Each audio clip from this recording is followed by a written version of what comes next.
What's up guys, the AIRSOFTEK here. So today I got another great project. This is one of my best friend actually, and one of my teammates, G&G CM16 2.0. That's a really good gun, you know, nothing wrong with it, but you know, he wanted me to upgrade it and to be a way better gun. So yeah, I'm really excited. That's another great project, right? And so you know, I'm gonna upgrade that guy until, you know, it's just fucking crazy, right? G&G, you know, Raider are well known, and especially the 2.0. You know, this is a really nice rifle. You know, and all the externals are really good. You have basically straight up one of the best hop up in the game. So you know, that's really good. But internally, you know, and everything, doesn't have a MOSFET and, you know, all that stuff. So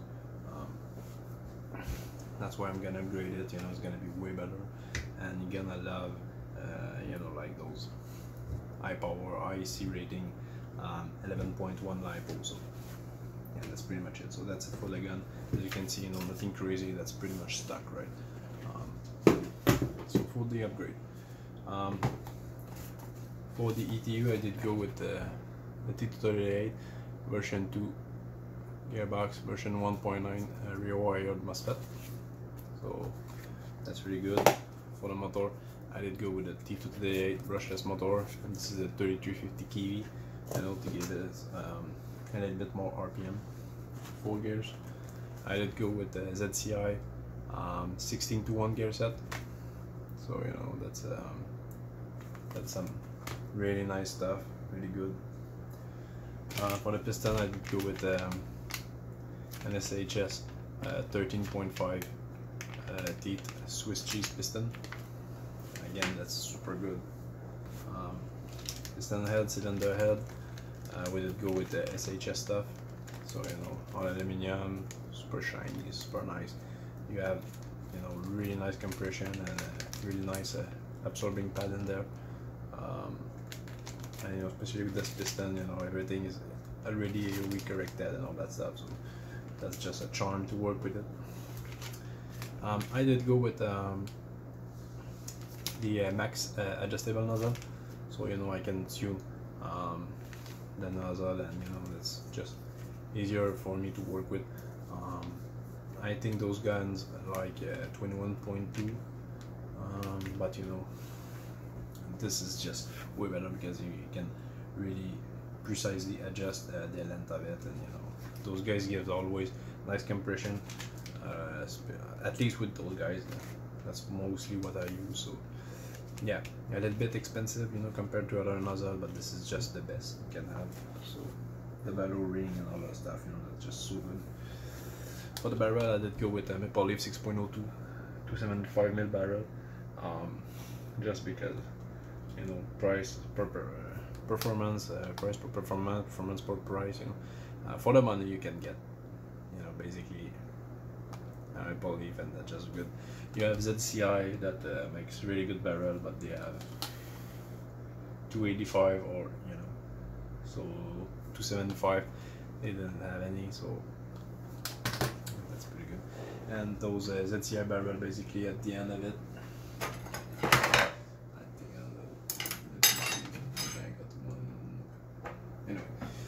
at the end of it, you know, you can put a O-ring, and that's why, you know, they are really good, because they are basically, you know, tight against your inner barrel. But you know, if I did go with a 285, the O-ring will be just at the outside of the tip of the barrel. So you know, I'm gonna lose the advantage of going with the ZCI. So Maple Leaf, let's go. And with the Maple Leaf macaron rubber 60 degree, you know, just one of the best you can have. This is just so good when it works properly. If it don't work properly, I'm gonna go with Mech R, I think they are called, or Prometheus Purple flat bucking. But you know, normally it should work, but sometimes, you know, for some reason Maple Leaf, they are a little bit some of up are a little picky about the maple leaf one, so but basically that's what I got there. So you know, of course, you know, all that combined, it's not that cheap, but you know, it's nothing crazy at the same time, you know. So we're gonna drop that in there. I got a delayer too, and you know, some other small things, you know, that, but this is basically, you know, the basic parts I'm gonna use for that build. So yeah, so I'm gonna crack it open and I'm gonna start to assemble everything. Okay, so now the G&G CM16 is fully ready. The only issue I have is the fucking stupid selector plate, GR16 selector plate. I snap it in half when where is it?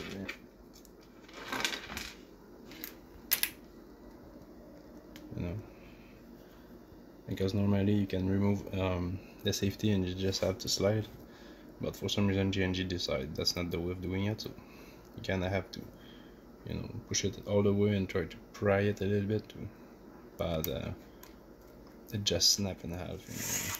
I didn't put that much pressure in there and it snapped in half, so yeah, that's pretty much it.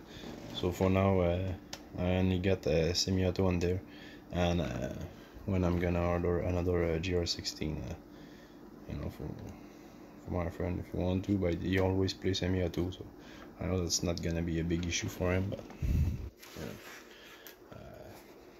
just want to, you know, let you know that, you know, you have to be careful when you're moving it. So yeah, another thing, I needed to put a kind of banana plug in there, because the buffer tube, the way it's designed, you know, it's not like the buffer tube, you know, that you have a screw and a you know,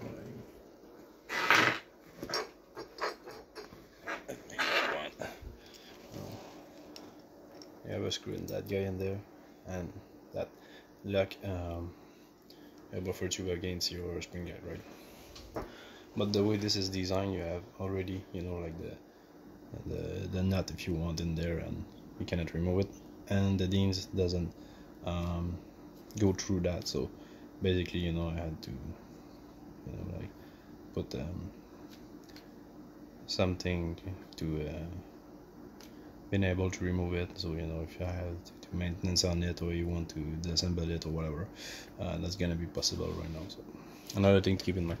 So I'm gonna start my chrono. I'm with some nice 0.20 gram BB from G&G.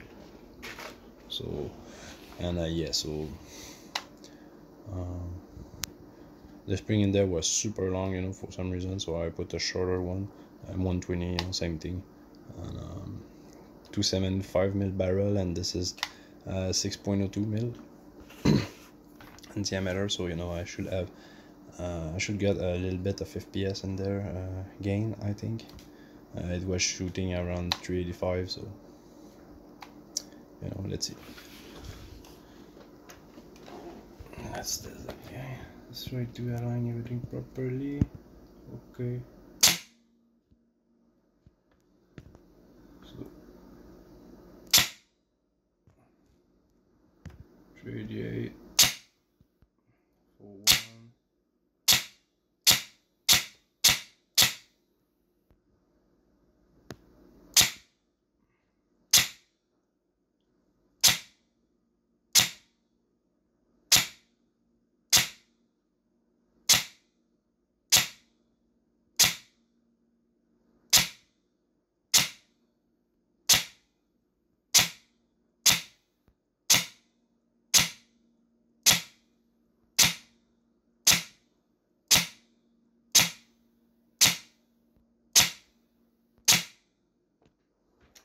For some reason, the build is not that consistent, but that's the thing with those maple leaf rubber. You know, you kind of have to use them a little bit, you know, to be smoother, and those are not the one that gives you, you know, the best consistency, but they are good to hop up. So you know, and right now I think the hop up is off. So yeah, so that was pretty much it. You know, it's around. Around 400 feet per second. which is pretty much the limit. So you know, but I put a max adjustable nozzle, so you know if it's too hot, you just need to, you know, just dial it down a little bit. You're gonna have a little bit of air leak, and you know you're gonna be spotting on the crony. So that's one thing, you know, that's really cool with those max adjustable air nozzle. So yeah, you know, you remove one pin, just unscrew it a little bit, and you know, you go on the crony. Oh no, it's not okay. You just remove a little bit more. Yeah, I'm fine. Okay, cool. And you know, so yeah, that's pretty much it.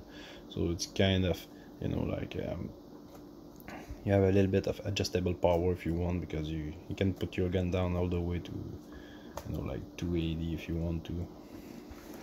Of course, you know, it's not gonna be the best performer and all that stuff, but you know, for CQB and stuff like that, you know, if they don't want you to shoot too hard, you know, sometimes you know, like a 401 like that, they just, nah, thank you, bro. So yeah, so you know, you get the option to put it down a little bit, shoots hard, you know, super snappy and all that stuff. Of course, you know, it's a normal trigger, so you know, nothing crazy in there. It's not but you know, that's what you want, and you know, something way better, and you know, that's gonna last and all that stuff. So yeah, you know, to be snappier, it is way snappier. Good semi-auto and all that stuff, you know, so I'm pretty sure you're gonna have fun with it. So yeah, so that was pretty much it for the build of the CM16. Not, you know, like that's a really good gun, really good polymer and all that stuff, but you know, another thing I didn't remember is I had to replace the pistol grip, because those brushless motor are all you know, aluminum, CNC aluminum, you know, on the back of it, and it was just a little bit larger, you know, it was just a little bit larger, and it was not fitting in there. So you know, the way those guys are designed, it's not the best, and I could not just replace that one with you know, like this is, for example, the TI1, you know, but because of the way it fits, you know, with those kind of side things and all that stuff. Anyway, so that's another thing to keep in mind, you know, if you want to modify CM16, you know, with a brushless motor. You know, you might have to just rebuild the shit out of it, or you know, replace it. Me personally, you know, like I don't want to waste, you know, like 1 hour on that. Of course, it's not gonna take 1 hour, but for me, after the job, all cleaning, all the, you know, like, so so yeah, so that's one thing to keep in mind. You know, if you want to tune a gun at that point, you know, just buy, you know, like a cheap King Arms or a cheap Simo Sportline, you know. So I hope you guys enjoyed. Don't forget to like, share, subscribe, all that good stuff. I hope you have a great day. That was the AIRSOFTEK, and I'll catch you in the next one.